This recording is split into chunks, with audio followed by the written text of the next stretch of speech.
एक स्थान की सही अक्षांश से स्थिति हो सकती है वह।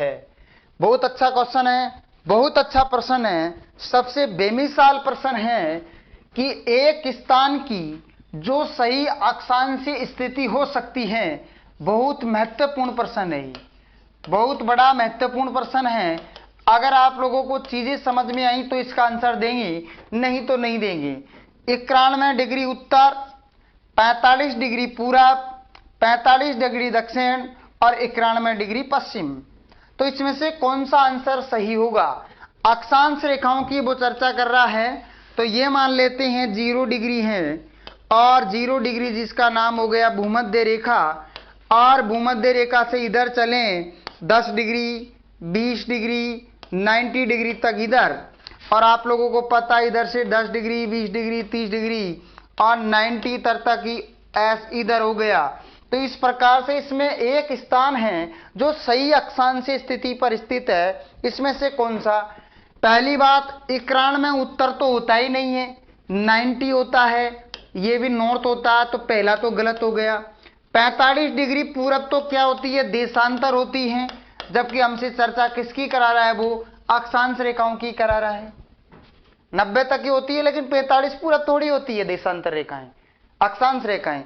45 दक्षिण और 91 पश्चिम, 91 पश्चिम भी देशांतर रेखाएं होती है, लेकिन 45 दक्षिण तो होती है अक्षांश रेखा।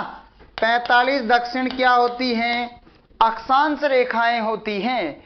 अर्थात हम इसको कह सकते हैं कि एक स्थान की जो सही स्थिति आपको अक्षांश के अनुसार चलेगी, तो ध्यान रखना 45 डिग्री अक्षांश दक्षिण है। पूरब पश्चिम में तो होता ही नहीं है, क्योंकि यहां तो देशांतर रेखाएं होती है। 91 पश्चिम और 91 पूरब होता ही नहीं है, देशांतर रेखाएं होती है। 91 उत्तर कहां मिलेगा आप लोगों को? पोल पे तो 90 होता है, 90 से आगे होता ही नहीं है। तो ध्यान रखिएगा 45 डिग्री दक्षिण इसका आंसर सही होगा। आगे बातें समझ में? अगले क्वेश्चन की तरफ हम लोग चलेंगे। अगला क्वेश्चन को देखिएगा। पृथ्वी पर मरुभूमि या इसको कह सकते हैं मरुस्थल, मरुभूमि या मरुस्थल होने की संभावना अधिक रहती है। तो पृथ्वी पर जो मरुभूमि है या मरुस्थल है, उसकी सर्वाधिक संभावना आपको कहां मिलेगी? 0 डिग्री के पास, जिसको नाम देंगे भूमध्य रेखा, जिसका क्या नाम दिया जाएगा? भूमध्य रेखा। तो हम लोगों ने देखा था कि भूमध्य रेखा पर तापमान तो मिलता है, लेकिन उतनी ही वर्षा हो जाती है। इस कारण से यहां पर सवैनी वर्षा होती है। तो यह तो भैया हमारे पास में इस पर कोई डेडस नहीं मिलेगा या कोई मरुस्थल नहीं मिलेगा। इसके बाद में 23 डिग्री अक्षांश के पास हम देखते हैं, तो 23 डिग्री जो अक्षांश है, इस प्रकार से हम 23 डिग्री अक्षांश की तरफ चलें और 23.5 नीचे भी चलें, ये कर्क हो गई और ये मकर रेखा हो गई। तो कर्क रेखा से मकर रेखा के बीच में हार्ड डेजर्ट मिलेंगे, कठिन जो मरुस्थल है वो सारे मिलेंगे। तो 23.5 डिग्री या 23 डिग्री के पास में क्या मिलेंगे हमको? मरुस्थल मिलेंगे। थार का मरुस्थल, टकलाकामा का मरुस्थल, गोबी का मरुस्थल, एरिजोना का मरुस्थल, कैलिफोर्निया का मरुस्थल, राजस्थान में थार का मरुस्थल, ये सारे कहां मिलेंगे? 23.5 डिग्री अक्षांश के पास में क्या मिलेंगे हमको? मरुस्थल मिलेंगे।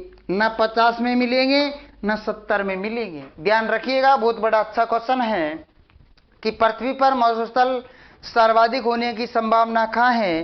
तो आप लोगों ने अगर देखा होगा तो 23 डिग्री उत्तरी अक्षांश के उत्तर और 23 डिग्री के पास में मिलेंगे नामीबिया का मरुस्थल, आटाकामा का मरुस्थल, पश्चिमी ऑस्ट्रेलियन गिब्सन का मरुस्थल, नामीबिया का मरुस्थल, कालाहारी मरुस्थल। तो ये सारे उत्तरी, ये कर्क रेखा और मकर रेखा के पास में हार्ड डेजर्ट मिलेंगे, कठोर मरुस्थल मिलेंगे। बाकी भूमध्य रेखा पर आप लोगों को ये चीज नहीं मिलेगी, क्योंकि वहां तो 2 से 4 बजे के बीच में रोज वर्षा होती है, सवेनी वर्षा होती है। 2 से 4 बजे के बीच में कपासी मेघ बनते हैं या कपासी बादल बनते हैं, और कौन सी सवैनी वर्षा, सवैनी वर्षा यहाँ पर होती है। कैसी वर्षा होती है? सवैनी वर्षा यहाँ पर होती है। ध्यान रखिएगा। तो ज्यादातर मरुस्थल मिलेंगे कारकोर मकर रेखा पर। बहुत अच्छा क्वेश्चन है, कंसेप्चुअल क्वेश्चन है, देखिएगा।